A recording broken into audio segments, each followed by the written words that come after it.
প্রিয় ষষ্ঠ শ্রেণীর ছাত্রছাত্রীরা, তোমাদের সেকেন্ড ইউনিট টেস্ট পরীক্ষায় চূড়ান্ত সফলতা অর্জনের জন্য আজ আলোচনা করব ইংলিশ সাবজেক্টের অতীব গুরুত্বপূর্ণ একটি কোয়েশ্চেন পেপার নিয়ে।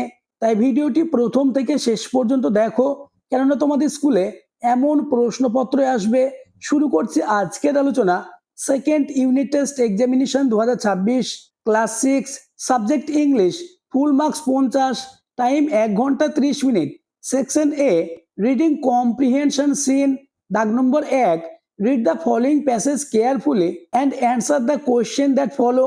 অর্থাৎ একের দাগে তোমাদের ইংলিশ পাঠ্য বই থেকে একটি সিন বা গল্প তুলে দেবে।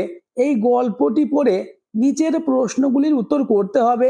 আমি তোমাদের জন্য লেসন 7, দ্য ম্যাজিক ফিশ বোন, এই সিনটি তুলে দিয়েছি। সিনটি তোমরা দেখে নাও। দেয়ার ওয়াজ ওয়ান্স এ কিং, একদে এক সময় একটি রাজা ছিল। And he had a queen, এবং তার একটি রানী ছিল। দে হ্যাড সেভারেল চিলড্রেন, তাদের বেশ কয়েকটি শিশু ছিল। Alicia was the eldest, Alicia ছিল সব থেকে বড়। Who looked after the other children, যে অন্যান্য শিশুদের দেখাশোনা করত। দ্য কিং ওয়াজ, রাজা ছিলেন।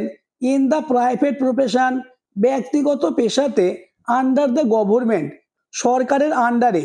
সিনটি তোমরা দেখে নাও এবং নিচের প্রশ্নগুলি নিজেরাই উত্তর করার চেষ্টা করো। দাগ number A, choose the correct answer from the given alternative, অর্থাৎ সঠিক উত্তরটি বেছে নিতে হবে। প্রথম প্রশ্ন, অ্যালিসা লুকড আফটার, অ্যালিসা দেখাশোনা করত। উত্তর হবে option B, her brothers and sister, তার ভাই বোনেদের। Next question number 2, the queen's father had been a, রাজার বাবা ছিলেন। উত্তর হবে অপশন এ, মেডিকেল ম্যান, একজন চিকিৎসক। পরের প্রশ্ন, the king wanted to buy salmon weighting, রাজা একটি স্যামন মাছ কিনতে চেয়েছিলেন, তার ওজন ছিল। উত্তর option B, a pound and a half, অর্থাৎ 1.5 পাউন্ডের মতো। নেক্সট দাগ number B, complete the following sentence with information from the above text, অর্থাৎ উপরের টেক্সট থেকে সঠিক শব্দ নিয়ে শূন্যস্থানটি পূরণ করতে হবে। প্রথম question, the king stopped at the fishmonger shop because dash. Answer, he needed to buy a pound and half of salmon which the queen had requested him to send home. Next question, Elisa was the eldest child and she dash. উত্তর, look after the other children. তোমাদের এমন প্রশ্নপত্রই থাকবে, তাই English সাবজেক্টে 50-এ 50 পেতে চাইলে প্রতিটি প্রশ্নের উত্তর পরীক্ষার আগে প্র্যাকটিস করে নাও। Next question, the king did not see the old lady because dash. Answer, she had been invisible to him. Next, দাগ number C, answer the following question 1 গুণ 4 সমান 4, অর্থাৎ নিচের প্রশ্নগুলির উত্তর দিতে হবে। প্রথম প্রশ্ন, who is the writer of the prose piece, অর্থাৎ এই গল্পটির লেখক কে। অ্যান্সারটি দেখে নাও, Charles Dickens is the writer of the prose piece. পরের প্রশ্ন, how many children did the royal couple have. উত্তরটি দেখে নাও, the royal couple had several children.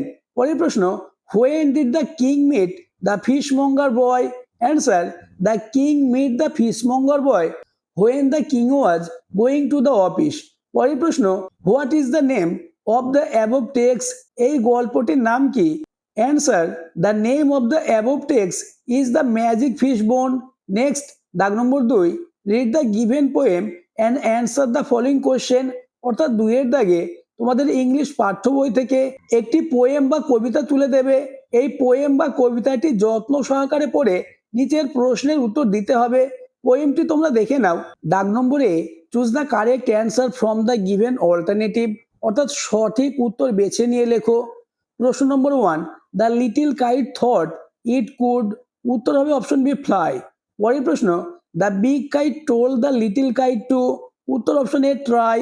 পরের প্রশ্ন, while flying the little kite was filled with. উত্তর option B, pride. পরের প্রশ্ন, the boys look like small. উত্তর হবে অপশন সি, স্পট। পরবর্তী প্রশ্নগুলি আলোচনার আগে যারা এখনো আমার চ্যানেলটিকে সাবস্ক্রাইব করোনি, এক্ষুনি চ্যানেলটিকে সাবস্ক্রাইব করে দাও এবং ভিডিওটি তোমার বন্ধুদের মধ্যে শেয়ার করে দাও। নেক্সট দাগ number B, complete the following sentence with information from the above poem, অর্থাৎ উপরের পোয়েম থেকে সঠিক শব্দ বেছে নিয়ে শূন্যস্থানটি পূরণ করতে হবে। প্রথম প্রশ্ন, the big kite rose toward the dash, উত্তর হবে ট্রায়াঙ্কুল স্কাই। পরের প্রশ্ন, the little kite's paper dash, answer stare it at the side. পরের প্রশ্ন, the little kite sailed with the big kite dash, উত্তর side by side. Next section B, reading comprehension unseen, দাগ number 2, read the passage and answer the following question, অর্থাৎ 2-এর দাগে তোমাদের একটি unseen তুলে দেবে। এই আনসিনটি যত্ন সহকারে পড়ে নিচের প্রশ্নগুলির উত্তর করতে হবে। আনসিনটি তোমরা দেখে নাও এবং নিচের প্রশ্নগুলি নিজেরাই উত্তর করার চেষ্টা করো। দাগ নম্বরে, write T for true and F for false sentence in the given boxes, give supporting sentence for each of your answer, অর্থাৎ সত্য হলে টি এবং মিথ্যা হলে এফ লিখতে হবে এবং সাপোর্টিং সেন্টেন্স দিতে হবে। প্রথম question, river Hooghly is a tributary of the Ganges, উত্তর হবে ফলস। সাপোর্টিং সেন্টেন্স দেখে নাও। Next question, Hooghly river impetuous into Rupnarayan, উত্তর হবে ফলস। সাপোর্টিং সেন্টেন্সটি দেখে নাও। Next question number 3, Tildanga is in Malda, অর্থাৎ তিলডাঙ্গা মালদায় অবস্থিত, উত্তর হবে সত্য। পরের প্রশ্ন, দাগ number B, answer the following question in complete sentence, প্রতিটি প্রশ্নের মান 2 করে।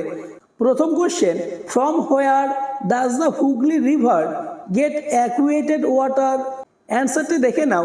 From Farakka barrage the Hooghly river gets adequate water. পরের প্রশ্ন, name the 4 cities situate on the banks of river Hooghly, অর্থাৎ হুগলি নদীর তীরে অবস্থিত 4টি শহরের নাম লেখো, উত্তরটি দেখে নাও। দ্য সিটিজ কাটোয়া, নবদ্বীপ, হালিশহর, চুঁচুড়া are situate on the banks of the river Hooghly. পরের প্রশ্ন, where does the river Hooghly enter the bay of Bengal, অর্থাৎ কোথায় হুগলি নদী বঙ্গোপসাগরে পতিত হয়েছে, উত্তর the river reached bay of Bengal at Nurpur at impetuous in the sea. Next question, section C, grammar and vocabulary, দাগ নম্বরে, write the kind of sentence the following আর, অর্থাৎ নিচের সেন্টেন্সগুলি কোন ধরনের সেটি লিখতে হবে। প্রথম কোশ্চেন, ম্যান ইজ মোর্টাল, এটি হবে অ্যাসার্টিভ সেন্টেন্স। পরের প্রশ্ন, গুড লাক গভর্নর, এটি হবে optative sentence. Next, how stormy the night is, এটি হবে এক্সক্লেমেটরি সেন্টেন্স। নেক্সট, দাগ number B, fill in the blanks with suitable verb, অর্থাৎ নিচের শূন্যস্থানগুলি সঠিক ভার্ব দিয়ে পূরণ করতে হবে। প্রথম question, neither he nor his friend dash invited there, উত্তর হবে আর অথবা ওয়ার। পরের প্রশ্ন, gold is well as silver dash costly, উত্তর হবে ইজ। নেক্সট, দাগ number C, replace the underline word with it antonymy, অর্থাৎ দাগ দেওয়া অংশটির বিপরীত শব্দ লিখতে হবে। কোশ্চেনটি দেখে নাও। C read the conclusion of the novel, অর্থাৎ কনক্লুশন শব্দের বিপরীত শব্দ লিখতে হবে। আমরা জানি কনক্লুশন মানে উপসংহার বা শেষ অংশ, এর বিপরীত হবে বিগিনিং বা শুরু। পরের প্রশ্ন, দাগ number D, fill in the blanks with suitable article and preposition, অর্থাৎ শূন্যস্থানে সঠিক আর্টিকেল বা প্রিপোজিশন বসাতে হবে। প্রথম question, this is a book dash poem, উত্তর হবে of.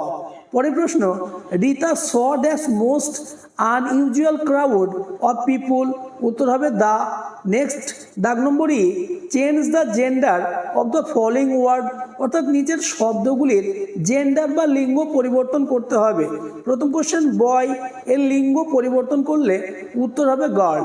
Next, section C, writing skill, দাগ number 4, suppose you have meet a visitor from another planet, write a paragraph in about 70 words on your experience, use the following hints, অর্থাৎ তুমি মনে করো অন্য গ্রহ থেকে আসা একটি জিনিসের সাথে তোমার দেখা হয়েছে, সেই অভিজ্ঞতা নিয়ে একটি রচনা বা প্যারাগ্রাফ রচনা করতে হবে যার মান রয়েছে 60।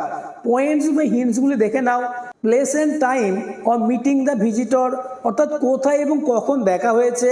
What he looked like, what he said, how he was different from you, your feelings. উত্তরটি দেখে নাও। তোমরা টাইটেল দেবে a strange meeting, one day I was returning home from school, it was afternoon, suddenly I noticed a strange creature unlike a human being, I become scared a lot. He tried to make me understand that he had come from an other planet. Suddenly he disappeared. I was very excited to meet such a strange creature. এভাবে লিখলে full marks পাওয়া যাবে। পরবর্তী প্রশ্নগুলি আলোচনার আগে যারা এখনও আমার চ্যানেলটিকে সাবস্ক্রাইব করোনি, এক্ষুনি চ্যানেলটিকে সাবস্ক্রাইব করে দাও এবং ভিডিওটি তোমার বন্ধুদের মধ্যে শেয়ার করে দাও। নেক্সট এবং আজকের আলোচনার লাস্ট কোশ্চেন, দাগ number 5, write a story based on the following hints, অর্থাৎ একটি গল্প লিখতে হবে নিচের হিন্টস অনুসারে। Add a suitable title of the story and also add a moral, অর্থাৎ একটি টাইটেল বা শিরোনাম এবং একটি মোরাল দিতে হবে। প্রশ্নের মান 8। হিন্টসটি দেখে নাও। A lion was sleeping, a mouse ran into lion's nose, lion became angry, about to kill it, mouse prayed for life, lion let it free, lion was netted, roared, mouse cut off the net, lion free. অ্যান্সারটি দেখে নাও। তোমরা title বা শিরোনামে লিখবে a lion and a mouse. অ্যান্সারটি দেখে নাও। Once a lion was sleeping under a tree in the forest. A mouse came there. It ran into lion's nose. The lion woke up. He was very angry. He caused the mouse. He wanted to kill it. The mouse said, "You are the king of forest. I am very small and weak. Please leave me. I shall help you." The lion laughed and set him free. One day the lion was caught in a net. It tried to break the net but could not. He roared again and again. The mouse came there. It cut the net with its sharp teeth. The lion was free. He was very happy. এবার moral লিখবে do good and get good. আজকের আলোচনা এই পর্যন্ত। এমন প্রশ্নপত্রই তোমাদের থাকবে, তাই ইংলিশ সাবজেক্টে ভালো রেজাল্ট করতে চাইলে এই কোশ্চেন পেপারটি অতি যত্ন সহকারে তোমরা প্র্যাকটিস করে নাও।